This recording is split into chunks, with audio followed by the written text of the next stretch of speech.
Bismillahirrahmanirrahim. Assalamualaikum warahmatullahi wabarakatuh. Bertemu kita lagi dalam rancangan Tazkirah Santai Masjid Bandar Baru Sungai Buloh. Jadi bersempena dengan ketibaan bulan Rabiul Awal, tiap-tiap tahun seluruh umat Islam akan merayakan ataupun menyambut hari kelahiran baginda Nabi Muhammad sallallahu alaihi wasallam. Walaupun terdapat perbezaan pandangan berkaitan dengan tarikh kelahiran baginda sallallahu alaihi wasallam, tapi tak apa, itu tak ada masalah. Yang mustahaknya kita sentiasa ingat kepada Nabi kita Nabi Muhammad sallallahu alaihi wasallam, sentiasa mengamalkan sunnahnya, dan kita sentiasa merindui untuk bertemu dengan baginda sallallahu alaihi wasallam. Jadi sidang penonton yang dirahmati Allah Subhanahu wa taala sekalian, hari ini tak ada saya nak cerita tentang tarikh, tak ada nak cerita tentang sejarah, tentang sirah dan sebagainya, sebab program kita ataupun rancangan kita ni cuma 10 minit. Cuma saya pada hari ini saya nak mengajak sidang penonton di luar sana supaya kita mengikuti jejak langkah baginda sallallahu alaihi wasallam dalam menjalani kehidupan kita sehari-harian. Jadi jom bersama-sama saya sehingga ke penghujung rancangan ini.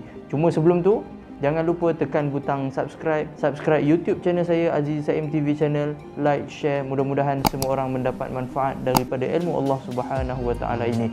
Dan kepada sidang penonton yang di luar sana yang ingin menyumbang bagi kegunaan Masjid Bandar Baru Sungai Buloh, tujuan pengimarahan, pembangunan, pembayaran bil elektrik dan sebagainya, bolehlah singgah ke laman Facebook kami Masjid Bandar Baru Sungai Buloh, ataupun boleh bank in ke nombor akaun Masjid Bandar Baru Sungai Buloh, ataupun yang lebih mudah boleh scan QR code yang tertera di skrin tuan-tuan bagi memudahkan proses untuk menyumbang. Cuma hati-hati, pastikan nombor akaun mesti sama dengan nama Masjid Bandar Baru Sungai Buloh. Maklumlah banyak sekarang ni isu scam dan sebagainya lah, makau scam dan sebagainya. Jadi tunggu apa lagi, jom sama-sama kita teruskan.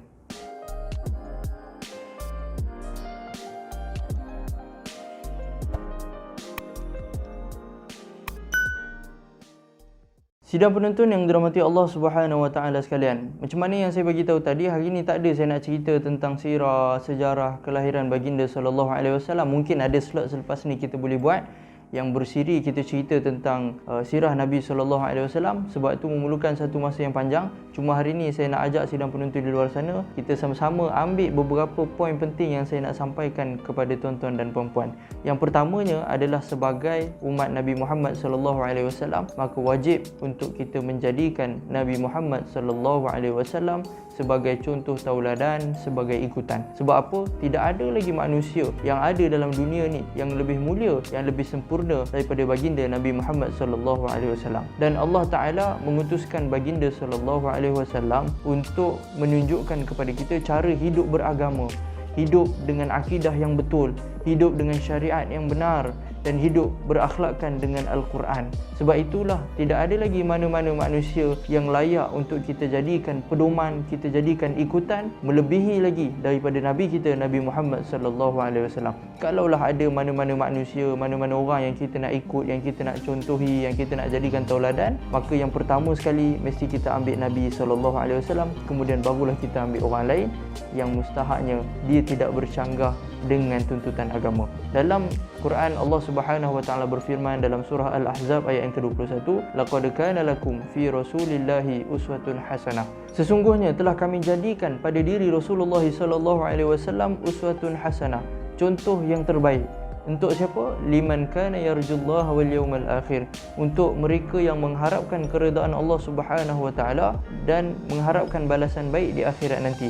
Wa zakarallaha katsira, dan bagi mereka yang banyak mengingati Allah Subhanahu wa taala. Jadi siapa-siapa yang mengikuti baginda sallallahu alaihi wasallam, maka percayalah selama-lamanya kita tak akan sesat, kita tak akan terpesong, kita tak akan ditipu, kita tak akan dikhianati. Bertepatan dengan hadis Nabi sallallahu alaihi wasallam, taraktu fikum amrayn lan tadillu ma tamassaktum bihima, kitaballah wa sunnatan nabi. Kata Nabi sallallahu alaihi wasallam, aku tinggalkan kepada kamu dua perkara yang mana tidak akan menyesatkan kamu selama-lamanya selagi mana kamu masih berpegang dengan kedua-duanya. Apa dia? Iaitulah kitabullah wa sunnatan nabi. Yang pertamanya Al-Quran, dan yang keduanya sunnah baginda Nabi Muhammad sallallahu alaihi wasallam. Itu yang pertama. Poin yang keduanya adalah berkaitan dengan mencintai Nabi Muhammad sallallahu alaihi wasallam. Sidang penonton yang dirahmati Allah Subhanahu wa taala, cinta yang paling agung adalah cinta kepada Allah Subhanahu wa taala dan cinta kepada baginda sallallahu alaihi wasallam. Bahkan sesiapa yang mencintai Allah, maka wajib untuk dia mencintai baginda sallallahu alaihi wasallam. Ini bertepatan dengan firman Allah Subhanahu wa taala, "Qul in kuntum tuhibbunallaha fattabi'uni." Katakanlah wahai Muhammad, sekiranya mereka mencintai Allah, maka hendaklah mereka mengikuti Nabi sallallahu alaihi wasallam.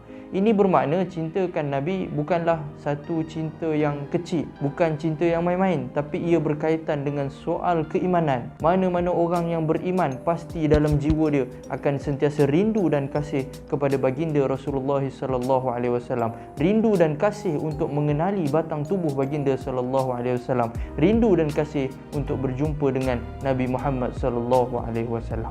Jadi siapa yang menjadikan cinta dia kepada selain baginda sallallahu alaihi wasallam lebih besar, maklum sekarang ni kan orang budak-budak couple sekarang ni cinta lebih daripada langit dan bumi, lautan api sanggup keredahi dan sebagainya. Jadi siapa yang menjadikan cinta kepada selain baginda sallallahu alaihi wasallam lebih besar, orang ini termasuk dalam kalangan orang yang tak sempurna iman dia. Ini bertepatan dengan hadis daripada Anas bin Malik, sabda Nabi sallallahu alaihi wasallam, "La yu'minu ahadukum hatta akuna ahabba ilaihi min walidihi wa waladihi wan nasi ajma'in." Rawahul Bukhari. Sabda Nabi sallallahu alaihi wasallam, tidak sempurna iman seseorang daripada kamu sehingga dia lebih mencintai aku lebih lagi daripada dia mencintai orang tuanya, daripada dia mencintai anak-anak dia, wan nasi ajma'in, dan manusia keseluruhannya. Bukan itu saja, bahkan mencintai diri sendiri pun tak sepatutnya lebih lagi daripada mencintai baginda sallallahu alaihi wasallam. Kan berlaku peristiwa pada zaman Nabi ketika mana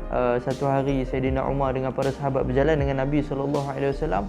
Kemudian kata Umar pada Nabi sallallahu alaihi wasallam, "Ya Rasulullah, la anta ahabba ilayya min kulli syai'in illa min nafsi." Ya Rasulullah, engkaulah orang yang paling aku cinta lebih daripada segala-galanya melainkan diri aku. Nak cerita kat sini, Umar ni dia cinta kepada Nabi sallallahu alaihi wasallam, tapi dia lebih cintakan kepada diri dia sendiri. Sabda Nabi, "La wallazi nafsi biyadihi hatta akuna ahabba ilaika min nafsik." Tidak wahai Umar, demi Allah yang mana jiwaku berada dalam genggamannya, kalau betul kau mencintai aku, maka hendaklah kau menjadikan cinta engkau kepada aku lebih lagi daripada kau cinta pada diri engkau sendiri. Maka kata Umar, fa innahu al-an wallahi la anta ahabbu ilayya min nafsi. Maka sekarang ni wallahi ya Rasulullah, engkaulah yang paling aku cinta lebih daripada diri aku sendiri. Maka kata Rasulullah, benarlah cintamu wahai Umar. Seterusnya sidang penonton yang dirahmati Allah Subhanahu wa taala sekalian, yang ketiganya poinnya adalah syafaat Nabi Muhammad sallallahu alaihi wasallam untuk kita di akhirat nanti. Dahsyatnya perhimpunan padang mahsyar di akhirat nanti, situasi dan keadaannya ada yang tenggelam dalam peluh matahari sejengkal daripada kepala. Kata Nabi sallallahu alaihi wasallam, "Fayakunun nas ala qadri a'malihim fil 'araq, faminhum may yakunu ila ka'bayhi, wa minhum may yakunu ila rukbatayhi, wa minhum may yakunu ila haqwayhi, wa minhum may yuljimuhu iljaman, wa minhum may yuljimuhu al-'arqu iljaman," atau kama qala Nabi sallallahu alaihi wasallam. Kata Nabi, di akhirat nanti di padang mahsyar manusia itu akan berada dalam peluh mengikut tahap amalan mereka masing-masing. Ada yang ila ka'bai, sampai ke tumit dia, peluh sampai ke tumit dia. Ada yang ila rukbatai, sampai ke lutut dia. Ada yang sampai ila haqwai, sampai ke pinggang dia. Wa minhum may yuljimuhu al-'arqu iljaman, dan ada yang mereka tenggelam dalam peluh mereka sendiri. Hadis riwayat Muslim. Dengan macam-macam perkara dahsyat, dalam keadaan kita pun tak tahu macam mana keadaan kita, nasib kita di akhirat nanti, tambah pula dengan dosa yang kita buat, maka pada waktu itu harta dan anak pinak yang tidak bermanfaat untuk agama yang kita kumpul, yang kita himpun di dunia ini banyak-banyak, bukan untuk agama, tidak ada guna lagi di akhirat. Yauma la yanfa'u malun wala banun, hari yang mana tidak ada guna lagi harta, tidak ada guna lagi anak pinak. Allahu Akbar. Tak ada jalan lain lagi untuk kita nak lepaskan diri di padang mahsyar besok, melainkan dengan satu peluang terakhir yang diberikan mandat oleh Allah Subhanahu wa taala kepada Nabi kita Nabi Muhammad sallallahu alaihi wasallam. Apa dia? Iaitulah syafaat baginda sallallahu alaihi wasallam, pertolongan baginda sallallahu alaihi wasallam. Sabda Nabi sallallahu alaihi wasallam, "Likulli nabiyyin da'watun mustajabah da'batun yad'u biha wa uridu an akhtabi'a da'wati syafa'atun li ummati fil akhirah atau kama qala Nabi sallallahu alaihi wasallam. Sabda Nabi, setiap nabi dia ada satu doa yang mustajab dan aku nak simpan doa tu, kata Nabi, aku nak simpan doa tu untuk memberikan syafaat kepada umat aku di akhirat nanti. Tengok begitu sayang baginda sallallahu alaihi wasallam kepada umat dia, begitu cinta Nabi kepada umat. Bagaimana pula cinta kita kepada Rasulullah sallallahu alaihi wasallam? Allahumma inna nas'aluka hubbak wa hubba man yuhibbuk wa hubba amalin yuqarribu ila hubbik. Ya Allah, kami mohon cinta-Mu ya Allah, dan cinta orang yang mencintai-Mu ya Allah, dan cinta amalan yang dapat mendekatkan lagi diri kami kepada-Mu ya Allah. Jadi apa yang kita nak buat bersempena dengan ketibaan bulan memperingati hari kelahiran baginda sallallahu alaihi wasallam ini? Yang pertamanya, kita mesti banyakkan berselawat ke atas baginda sallallahu alaihi wasallam, sebab banyak sangat kelebihan yang boleh kita dapat daripada berselawat. Antaranya dalam hadis, man salla alayya salatan sallallahu alaihi biha ashran, siapa yang berselawat kepadaku sekali, maka Allah Ta'ala akan berselawat ke atasnya 10 kali. Dan dalam sebuah hadis yang lain kata Nabi SAW, فَمَنْ كَانَ أَكْثَرَهُمْ عَلَيَّ صَلَاةً kana aqrabahum minni manzilatan. Barang siapa yang paling banyak berselawat kepada aku, maka dialah yang paling dekat dengan aku dalam syurga nanti. Hadis riwayat Baihaqi. Yang keduanya, berpuasa sunat. Kita boleh puasa Isnin dan Khamis. Nabi ketika ditanya tentang puasa hari Isnin, kata Nabi SAW, "Dzaka yaumun wulidtu wa yaumun bu'ithtu aw unzila alayya fi," atau kama qala Nabi SAW. Hari Isnin adalah hari yang mana aku dilahirkan, hari aku diangkat menjadi Rasul, dan hari di mana diturunkan Al-Quran. Boleh juga kita puasa Yaumul Baid 13, 14, 15 setiap bulan. Jadi berpuasalah untuk mengikuti sunnah Nabi SAW. Yang ketiganya, banyakkan bersedekah. Bersedekahlah kita secara berterusan. Percayalah, kita takkan rugi dengan bersedekah. Bahkan itulah saham kita di akhirat. Mehlah sedekah dekat Masjid Sungai Buloh kalau tak ada tempat nak sedekah sangat. Yang keempatnya, hidupkan sunnah Nabi SAW. Amalkan sunnah Nabi. Banyak kebaikan, banyak pahala kita akan dapat. Yang kelima, kita boleh hayati kisah sirah Nabi SAW. Dan macam-macam lagi lah amal-amal ibadah, amal-amal kebaikan, amal yang soleh yang boleh kita buat pada bulan ni. Lebih-lebih lagi sekarang ni pula musim PKPB khususnya di negeri Selangor. Jadi muhasabah balik.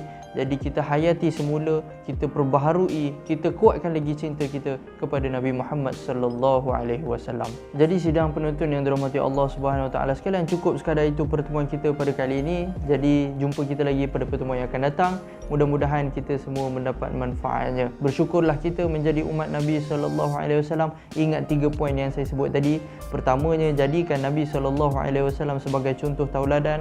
Yang kedua, cinta kita kepada Nabi sallallahu alaihi wasallam, dan yang ketiga, syafaat baginda sallallahu alaihi wasallam dan amalan-amalan yang boleh kita lakukan pada bulan Rabiul Awal. Jadi di kesempatan ini, saya mewakili pihak pengurusan Masjid Bandar Baru Sungai Buloh ingin mengucapkan selamat menyambut hari kelahiran baginda Nabi Muhammad sallallahu alaihi wasallam. Sekian, #stay at home, duduk kat rumah, kita jaga kita. Jumpa lagi pada pertemuan yang akan datang. Assalamualaikum warahmatullahi wabarakatuh.